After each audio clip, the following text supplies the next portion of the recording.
Todos nos dicen cómo luce la grandeza. Más grande, más fuerte, vistas, talento, dinero. ¿Pero eso es realmente grandeza o solo es atención?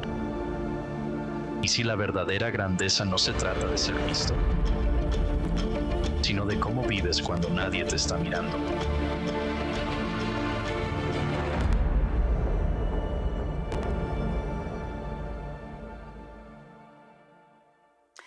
Bienvenidos a una nueva serie titulada Grandeza Real, Fama Fugaz. Quiero invitarles a que tengan la bondad de buscar en sus Biblias el libro de Nehemías en el capítulo número 1. Manténgalo ahí porque vamos a estar leyendo progresivamente porciones de este pasaje. Nehemías capítulo número 1. Y quiero iniciar ayudándoles a contrastar lo que en la actualidad muchos consideran llegar a convertirse en alguien grande, en alguien prominente o reconocido con mucha importancia en medio de una sociedad. En la cultura actual, muchos creen que alguien es grande si llega a dominar una plataforma de comunicación masiva con una buena cantidad de seguidores o teniendo un alcance bastante amplio, o si logras obtener un título importante. La Biblia nos dice y nos enseña en sus páginas y también a través de esta historia que vamos a comenzar a estudiar este domingo, que la verdadera grandeza no tiene por qué ser medida por la visibilidad que alcanzamos o que logramos, o incluso por cuánta gente te sigue. Póngase a pensar para que vea. En el mundo ha habido todo tipo de líderes. Liderazgo es influencia y hay líderes muy positivos en la historia del mundo, en la historia de la humanidad, y hay líderes también muy negativos. Cuando estudiamos la historia universal, identificamos líderes incluso que han sido muy negativos e increíblemente han logrado tener seguidores. Hasta Adolfo Hitler los tuvo y lo veneraban y creían que era un líder que valía la pena seguir. Así que no siempre visibilidad y tener una manada detrás de uno significa que hemos alcanzado la verdadera grandeza. La verdadera grandeza a la luz de la Biblia y modelado también por el Señor Jesucristo se demuestra sobre todo por nuestra disposición a servir a la gente desde la posición en la que Dios nos pone. Y en esta historia Nehemías era un copero del rey. Después les voy a explicar las implicaciones que tiene esto. Y en ese momento el ocupar esa posición le permitía incluso tener una gran visibilidad dentro del trono del rey Artajerjes, pero también ante su propio pueblo cuando comenzó a asumir el liderazgo de la reconstrucción de los muros de Jerusalén. Sin embargo, la grandeza de este hombre de Nehemías no estaba en el puesto, que aunque era muy importante, sino más bien en su actitud y en su postura ante Dios. Vemos a Nehemías, por ejemplo, en este primer capítulo de rodillas, llorando ante Dios, clamando a Dios por ayuda e identificándose con la desgracia ajena. Nuestra cultura actual rinde culto al genio y a la inteligencia. Y no es que ser un genio o ser muy inteligente sea algo negativo, todo lo contrario. Gracias a gente muy inteligente hemos avanzado en la ciencia y en muchas otras áreas, pero no es menos cierto que gente muy inteligente no han usado siempre para bien su genio y sus conocimientos. A la luz de la Biblia, el talento nos puede llevar ciertamente a convertirnos en gente populares o a algún tipo de cima que hemos ambicionado, pero la Biblia nos enseña que solo el carácter piadoso y maduro nos puede mantener en lugares prominentes. Sin carácter, el genio de una persona puede volverse humo. O la actuación de alguien puede volverse eso, simplemente actuación. O puede convertirse en arrogancia hasta que tal estrella colapsa ante la presión. Y en esta historia de Nehemías vemos que este hombre era un visionario, un estratega muy inteligente, muy brillante, pero nos muestra que su éxito mantenido a largo plazo no nació precisamente del destello de su genio o de su gran inteligencia, sino sobre todo de su dependencia a Dios y de disciplinas espirituales que cultivaba en su vida personal e íntima. Nehemías, antes de emprender grandes cosas, aseguró de que la buena mano de Dios estuviera sobre él. Es una expresión bellísima que aparece en este libro y en otros pasajes también del Antiguo Testamento y que tiene un significado tremendo para aquellos que queremos que Dios continúe desarrollando y madurando un carácter profundo. El carácter maduro asume responsabilidad de empoderar a otros para que desarrollen su liderazgo. Hoy en día, sin embargo, se continúa exacerbando las figuras de fuerte control e invulnerabilidad, líderes que parecen ser perfectos. Muchos continúan asociando el liderazgo con poder y con dominio sobre personas y logro controlar a la gente, incluso líderes que se han propuesto hasta controlar qué come la gente, qué cantidad come la gente, con qué frecuencia come esa gente, sobre quienes tengo control. Dominan los movimientos de las personas y hay ciertas barreras geográficas que no les es permitida cruzar a determinados grupos poblacionales por cuenta de ese líder. Pero a la luz de la Biblia vemos que el carácter maduro más bien asume responsabilidad para permitir que otros disfruten libertad, sean empoderados en el desarrollo de su liderazgo, en sus capacidades personales, y que Dios usa a quienes son lo suficientemente grandes para ser primero humildes y serviciales. En esta historia vamos a estar mirando a un Nehemías, no solo en el capítulo 1, sino en capítulos posteriores, que se muestra vulnerable. Él es grande, él es visible ante otros, pero no esconde aquellas cosas que pueden ser grietas y que pudieran traicionarlo en algún momento, y él busca la ayuda de Dios para que lo fortalezca y lo ayude. No solo en el presente, sino en el futuro desafiante que va a tener, incluso cuando se levanten enemigos en contra de la buena obra que él quiere edificar. Y su primer acto de liderazgo fue el quebrantamiento y la confesión de sus pecados, la confesión de los pecados de su pueblo. Él no mandó de pronto a otros a arrepentirse. Él primero se incluyó a él mismo en el pecado de su propio pueblo. Por lo tanto, Nehemías nos va a estar enseñando una verdad que me gustaría que quedara en sus mentes de manera muy clara. Es que antes de que Dios nos use para hacer algo significativo en nuestro matrimonio, en nuestra crianza de los hijos, en nuestra familia, en nuestra iglesia, en nuestra comunidad, en tu trabajo, antes de que Dios te use para hacer algo significativo, a Dios le interesa sobre todo trabajar en lo que somos, en el ser, en lo que tú y yo somos. Hay un autor que he estado leyendo, analizando la vida de Nehemías y toda su capacidad de liderazgo, donde dice otra característica de este libro que parece haber sido incluida intencionalmente, es que describe en forma muy detallada la clase de líder que Dios puede utilizar para llevar a cabo sus planes. La descripción de Nehemías como persona y sus actividades como líder dirigen nuestra atención a las características que busca Dios y que Dios bendice en la vida de quienes le sirven. Así que específicamente vamos a estar mirando a través de esta historia que para la reconstrucción de aquellos muros de una ciudad que tenía sus muros derribados se necesitaban energías, fuerza, inteligencia, liderazgo estratégico, influencia positiva, fortaleza interior, valentía para enfrentar oposición, resiliencia para perseverar, determinación en lograr una meta que era crucial y enfoque total. En este libro me llama la atención cuando uno compara a Nehemías a otros libros de la Biblia. Aquí en este libro nadie es sanado de una enfermedad, como en otros pasajes, que un profeta ora o pide a Dios que intervenga, o el mismo Cristo sana enfermos o los discípulos sanan enfermos. Aquí no ocurre sanidad. Aquí tampoco se vislumbra ninguna resurrección de un muerto física.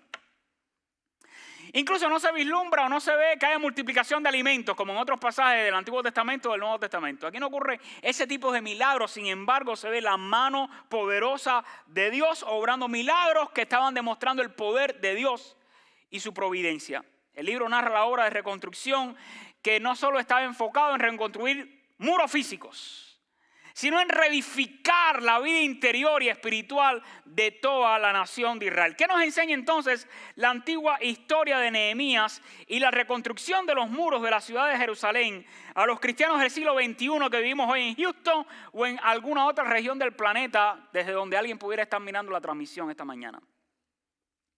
Los muros que tú, hoy y yo necesitamos levantar pueden ser que sean muros interiores. Puede ser que se trate de la relación mía con Dios y de tu relación con Dios. Puede ser que los muros que se necesiten reedificar y fortalecer y volverse a levantar con un buen fundamento sean los del matrimonio. Puede ser. O los de la crianza de nuestros hijos. O los muros espirituales de toda la iglesia. Nehemías y su historia siguen siendo el plano maestro para quienes deseen ver vidas reconstruidas, ya sea a nivel personal, matrimonial, en crianza de hijos, en vida eclesial, y vidas no solo que nosotros podamos disfrutar a plenitud como lo que Cristo quiere. Cristo vino para que tuviéramos vida y vida en abundancia, sino para que Dios nos use también en impactar otras vidas y esas vidas sean bendecidas. Pero antes de que Dios nos use haciendo eso, primero tenemos que ocuparnos de lo que somos nosotros. ¿Cómo estoy yo antes de ocuparme en bendecir, en ayudar, en ir al mundo a ayudar a otros? ¿Cómo estoy yo primero? Y la idea principal que yo considero que el pasaje está comunicando es que Dios construye nuestro carácter antes de usarnos para hacer algo grande a través de nosotros. Es lo que más le importa a Dios. ¿Y qué es carácter? Carácter es lo que tú y yo somos, es nuestra esencia. Reputación es lo bien que la gente habla de nosotros en el funeral de nosotros cuando nos muramos. Carácter es quienes somos cuando estamos ante el tribunal de Cristo, después de habernos muerto. Eso es carácter.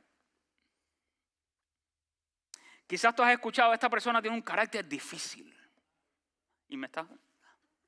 No. O quizás digas, esta persona es de buen carácter, pero no se trata de esto. Porque en ocasiones confundimos carácter con temperamento o con personalidad. El carácter es el fundamento del rascacielos. Es el conjunto de convicciones y de valores que determinan nuestra manera de actuar y también cómo reaccionamos ante la vida o cómo reaccionamos ante diferentes personas que están muy directamente afectando nuestra vida para bien o negativamente. Carácter también es lo que somos en las sombras y en habitaciones a puertas cerradas, pero que finalmente se revela y sale a la luz pública. Algunas realidades sobre el desarrollo del carácter que les quiero compartir, y si no logro terminar el mensaje hoy lo voy a continuar el próximo domingo, pero algunas realidades que he aprendido a luz de la Biblia y de la propia vida es que todos necesitamos trabajar en el carácter. ¿Alguno nació aquí con el carácter maduro ya desde que la mamá lo dio a luz? Bueno, espero que eso al menos te convenza. Porque nadie nace con un carácter sólido o maduro. ¿Y saben también qué he descubierto? Al pasar los años, cuando veo gente quizás de mi edad o hasta mayores que yo ya, y se siguen comportando como niños, el físico luce maduro, pero el interior todavía le falta mucho por crecer y profundizar. Otra realidad del carácter es que trabajar en el carácter exige intencionalidad. Una vez alguien que tenía un carácter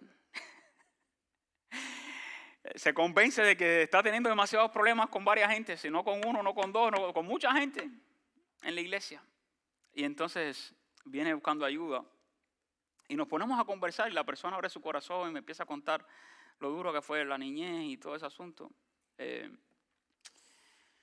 Y al final mirando y conociendo a la persona que aprecio mucho, le dije, tú no quieres quedarte sola en la vida, ¿verdad? No quieres terminar sola la vida, ¿no? Entonces necesitas trabajar en tu carácter y dejar que Dios siga cambiando lo que tiene que ser cambiado. Yo soy así y a mí nadie me cambia. Dios, pues entonces empieza a prepararte para morirte sola. Todos necesitamos trabajar en el carácter, independientemente de la edad que tengamos. Pero ¿saben qué exige eso? Intencionalidad. Sí, yo quizás no me percato de todo lo que necesita ser cambiado en mi carácter, pero yo me voy a poner delante de Dios con una actitud humilde y voy a intencionalmente a permitir que el Señor cambie eso y yo voy a también trabajar en mi carácter con la ayuda de Dios. Y la otra realidad es que es un proceso de toda la vida. Hasta que estemos en la presencia del Señor. ¿Por qué? Porque el carácter posee diferentes niveles de profundidad en los que se requiere trabajar de manera constante. Y otra realidad es que si tú y yo descuidamos el desarrollo del carácter, finalmente nuestra vida comienza a erosionarse. Y a diferencia de la belleza exterior, esta otra realidad me encantó, estuve pensando en esto. A diferencia de la belleza exterior, que va cambiando, o se va modificando para que nadie se sienta ofendido. Y a diferencia también de las fuerzas físicas, y a diferencia también de la juventud que va pasando, ¿saben que el carácter sí puede mejorarse y lucir bello cada día más? Por eso vale la pena trabajar en él. Porque mucho que trabajemos en lo físico y en conservarnos y en cuidarnos y en alimentarnos y en ponernos esta crema y aquella, en no agarrar el sol, en cuidarnos todo lo que hay que cuidarse para lucir mejor, el tiempo nos va a vencer y nuestro cuerpo va cambiando y las fuerzas ya no van siendo las mismas. Pero déjame decirte algo, si a medida que avanzamos en la vida vamos trabajando en nuestro carácter, eso sí va a lucir más bello y más fuerte. Cada vez más. Y un creyente a la luz de la Biblia debería ocuparse en el desarrollo de su carácter. ¿Saben por qué? Porque el carácter es lo que asegura credibilidad de nuestras palabras. Por eso, si queremos que Dios nos use haciendo algo grande, primero hay que trabajar en lo que somos, en nuestro carácter. Si queremos que un hijo nos crea, si queremos que un cónyuge nos crea, tenemos que trabajar primero en el carácter.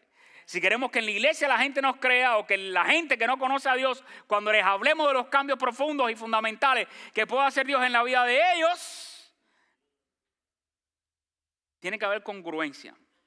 Nosotros tenemos que, sin querer demostrar perfección, porque el único perfecto es Cristo, es Dios.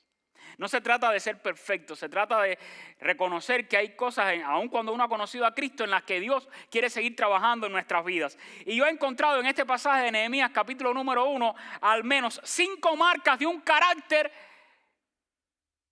que Dios se propone trabajar en nosotros para después que sean visibles en nosotros, entonces Dios nos use para hacer grandes cosas. Y la primera de ellas es empatía profunda, una empatía sincera y profunda. Miren los versículos del 1 al 3 en Nehemías capítulo número 1. Dice así: palabras de Nehemías, hijo de Acalías. Aconteció en el mes de Quisleo, en el año 20, estando yo en Susa, capital del reino, que vino Anani, uno de mis hermanos, con algunos varones de Judá. Y les pregunté por los judíos que habían escapado, que habían quedado en la cautividad y por Jerusalén. Y me dijeron: el remanente, los que quedaron de la cautividad, ahí en la provincia están en gran mal y afrenta. Y el muro de Jerusalén derribado y sus puertas quemadas a fuego. Quiero darles un poquito de contexto histórico. Toda esta historia que se está narrando en el capítulo 1 ocurrió hace más de 2400 años. Son los acontecimientos que está describiendo Nehemías. Y Jerusalén efectivamente estaba en una situación muy vulnerable. Había ya 140 años que Jerusalén había sido sitiada y destruida por los babilonios. No era la primera vez que Jerusalén era sometida a un exilio. Algunos del pueblo de Israel habían sido sometidos ante el imperio asirio, el babilónico, ahora estaban bajo el imperio persa. Pero ya habían algunos judíos que habían regresado en varias oleadas. Primero un grupo que regresó con Josué y con Zorobabel en el año 539. Un segundo grupo que regresa con Esdras en el año 458 a.C. Y ahora un tercer grupo que regresa bajo el liderazgo de Nehemías. Originalmente este libro, que ahora conocemos como Esdras y Nehemías, era un solo libro. Así que usted puede ver toda la historia y el propio libro de Esdras registra las dos primeras oleadas de el pueblo de Dios que estaba regresando a Jerusalén. Ahora Jerusalén, en el momento en que Nehemías escucha el reporte, estaba sin muros. ¿Qué significa esto? Para la antigüedad, como también hoy en muchos otros países, en las fronteras que limitan donde comienza y termina la ciudad, se levantaban muros y los muros brindaban protección a la ciudad. No tener muros significaba que cualquier enemigo extranjero podía venir a invadir cuando quisiera la ciudad. Así que la ciudad estaba desprotegida y eso afectaba la moral del pueblo, les hacía sentir débiles. Por eso les decía, está en afrenta y en gran mal. ¿Quién era Nehemías? Era alguien que servía como copero al rey Artajerjes. En ese momento el imperio persa dominaba todo el Medio Oriente, toda aquella región, así que era la superpotencia de aquella época en aquella región. Y Nehemías, Dios lo había puesto al lado del que dirigía y gobernaba toda aquella región. Como copero no solo se aseguraba de que nadie pudiera envenenar al rey Artajerjes, sino que los coperos fungían también como confidentes. A veces se les consultaban decisiones y eso permitía que Nehemías pudiera estar construyendo una relación de confianza con el hombre de mayor influencia en este reino. Se nos enseña en el momento en que leemos los versículos de 1 al 3 que Nehemías, al escuchar el reporte, primero se interesa por el pueblo, por su gente. Piensen esto, él está en una posición de muchísima comodidad. Él no necesita preocuparse por problemas ajenos, pero le importa a su pueblo. Le importa saber cómo está incluso también su ciudad. Demuestra un interés sincero por su gente y por su ciudad. Así que esto es empatía profunda e interés genuino.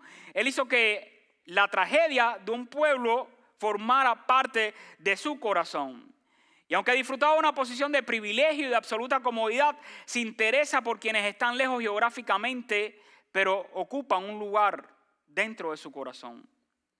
Nehemías estuvo resuelto a salir de su zona de confort y tomar acción para cambiar una situación crítica que estaba a cientos de kilómetros de donde él estaba viviendo.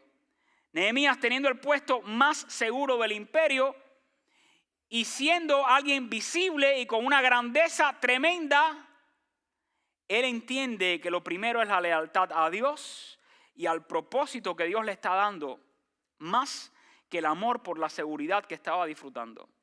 ¿Sabes algo? Que Dios usa a gente para grandes cosas cuando esas personas están dispuestas a no aferrarse a su zona de comodidad. Y eso lo ilustra muy bien los que fueron a los viajes misioneros. Estados Unidos es una zona de comodidad, aun cuando algunos estemos ya cansados de tanto trabajar. Aquí lo tenemos todo, hermanos. Tenemos luz, tenemos agua, tenemos comida, aun cuando quizás uno no tenga todo lo que quisiera tener. Pero en comparación a los países más pobres de este mundo, somos millonarios. Pero cuando uno quiere dejarse usar por Dios para hacer cosas grandes, uno necesita dejar su zona de comodidad. Yo quiero preguntarte, ¿cuál es tu palacio de Susa? Para Nehemías era ese, el palacio de Susa. ¿Cuál es el tuyo? ¿Cuáles son aquellas comodidades o privilegios que te impiden avanzar? Quiero que te preguntes, ¿qué estoy reteniendo hoy que me impide servir a Dios? ¿O qué me impide tener un mejor matrimonio? ¿O qué me impide brindar una mejor crianza a mis hijos? ¿O qué me impide servir mejor al Señor y a su iglesia, teniendo un mayor impacto en la vida de otros? Nehemías estuvo dispuesto a cambiar la copa de oro por la pala de un albañil. Me gustaría que esta semana identificaras algo que debes hacer para salir de tu zona de comodidad. Quizás para ti la zona de comodidad es mantenerte en silencio y dejar que las cosas continúen su rumbo hasta que lleguen a un final infeliz. En tu relación matrimonial, o en la corrección que necesitan tus hijos, o en alguna otra área de tu vida que yo no sé, pero tú sí sabes. Dejar tu zona de comodidad es dejar de ignorar eso en tu vida interior que está impidiendo un mayor crecimiento espiritual y permitir, ok, Señor, como oró alguien también y que aparece en la oración registrada en el Antiguo Testamento, hay pecados incluso de los que ni siquiera soy consciente. Muéstramelos, enséñamelos. Muestra en mí si hay camino de perversidad y guíame en el camino eterno. Eso es dejar también la zona de comodidad. Dejar la zona de comodidad es empezar a hacer lo que hizo Nehemías. Que en vez, y luego voy a hablar de eso el próximo domingo, de reaccionar de inmediato, se sentó, tomó tiempo para reflexionar y decir, ok, ¿de qué se trata esta situación de gran mal y afrenta para mi pueblo? ¿De qué se trata esto? ¿De qué se trata el hecho de que mis hijos estén tomando este camino o hayan tomado este camino? ¿De qué se trata de que mi matrimonio esté como esté? ¿De qué se trata de que mi noviazgo esté como esté? ¿De qué se trata de que mi vida espiritual esté como esté? ¿Y qué tengo que hacer? Aún dejando esa zona de comodidad, lo que me incomoda hacer, pero tengo que hacerlo si al final quiero que Dios salve esta situación. De eso se trata. Y empatía también significa tratar de entender la incomodidad ajena y el dolor ajeno. ¿Qué es lo que él te pudiera estar diciendo y tú no acabas de entender, pero que lo está hiriendo, está fragmentando la confianza y los está alejando? Sea en tu matrimonio o en la crianza de tus hijos, o en la relación de un hermano en la iglesia o con alguna otra persona. Y tratar de escuchar y entender. Escuchar, a veces es mejor quedarse calladito y escuchar y tratar de entender. Aunque tengamos muchas razones para decir, espérate un momentico, ahora escúchame a mí. Nehemías escuchó y se sentó y meditó y pensó. Así que una de las cosas que te quiero animar esta semana es a desarrollar un poquito más de empatía. Saben que la cultura en Estados Unidos, a mí me encanta este país y siempre quise venir a este país. Pero como país, al fin y al cabo, ¿qué es? Tiene cosas que no son perfectas, ¿verdad que sí? Como cualquier otro país. Pero algo que es un peligro, yo considero, para nuestra cultura, que puede ser una fortaleza, pero puede ser un peligro también. La fortaleza es que se nos anima y se nos enseña a tratar de ser lo más independientes posibles. y emprender, ir adelante en la vida. Sin que otros me tengan que pagar a mí, o darme de comer a mí, o albergarme a mí, o hacer algo por mí. Si tienes fuerza, salud y un cuerpo con energía, emprende y hazlo. Pero en eso hay un peligro. Y el peligro es que me enfoco tanto en mí, en mi sueño, en mi éxito, en lo que yo puedo lograr alcanzar, que entonces comienzo a volverme alguien insensible por lo que otros pudieran estar pasando. Y si yo tengo que lucharla duro, ellos que la luchen duro también. Y se la resuelvan como puedan. Eso es un peligro. Individualismo y una vida demasiado centrada en uno mismo por los sueños que uno acaricia o desea alcanzar. Y una de las cosas que aprendemos es que si Dios nos va a usar para hacer grandes cosas, tenemos que empezar a desarrollar empatía. Por lo que quizás tu esposo está sufriendo y tú no acabas de entender o escuchar. O tu esposa y no acabas de entender y escuchar. O tus hijos que están tratando de llamar la atención de muchas maneras que tú no entiendes. Pero al fin y al cabo lo que quieren es llamar tu atención para que les cuides y les ames mejor. ¿Por qué no oramos y le pedimos al Señor que nos ayude a mantener empatía por lo que otros pueden estar sufriendo? Y que están expresando quizás en quejas o en llantos en silencio en algún lugar. Vamos a orar y vamos a pedirle a Dios que al menos esta semana nos permita trabajar en este rasgo del carácter, la empatía. Una empatía que exige que salgas de tu zona de comodidad y empieces a hacer cosas que no estás acostumbrada ni acostumbrado a hacer por tratar de entender el dolor ajeno. Señor, te damos gracias por tu amor y porque nos estás dando la oportunidad de emprender un viaje a través de la historia de Nehemías que nos va a ayudar a reflexionar en lo que somos antes de hacer. En una sociedad individualista, egocentrista, te imploramos que nos perdones por las veces en que nos enfocamos demasiado en nosotros mismos, ignorando las necesidades de otros o el dolor de otros. Yo te pido en esta hora por cada hermano y hermana que estamos acá o por aquellos que nos están mirando en línea. Señor, te pido por cada matrimonio, por cada padre, por cada hijo que está esperando que la otra persona sea empática con él.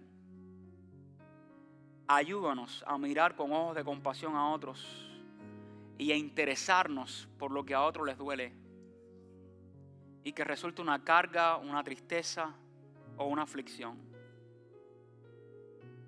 Y que en medio de todas las ocupaciones y responsabilidades diarias aprendamos a salir de nuestra zona de comodidad y de confort para hacer quizás algo que no estamos acostumbrados a hacer o que no nos gusta hacer o que no estamos dispuestos a hacer, pero que tú nos puedes dar la voluntad para hacerlo por tal de que los muros interiores de nuestra vida que necesitan ser reconstruidos, tú los levantes. O los muros caídos de nuestras relaciones con otras personas en nuestra familia o en nuestra iglesia sean reconstruidos con tu gracia, con tu perdón y con tu amor. Es lo que te pido, Señor, que así como levantaste los muros de Jerusalén, restaures nuestro interior. En el nombre de Jesucristo oramos humildemente. Amén y amén. Nos ponemos en pie, hermanos. Recuerda invitar a alguien para la próxima semana. Vamos a continuar este mensaje. Y si es primera vez que estás con nosotros, pasa a buscar tu regalo a la mesa de bienvenida. Invita a alguien para el próximo domingo. Que Dios te bendiga.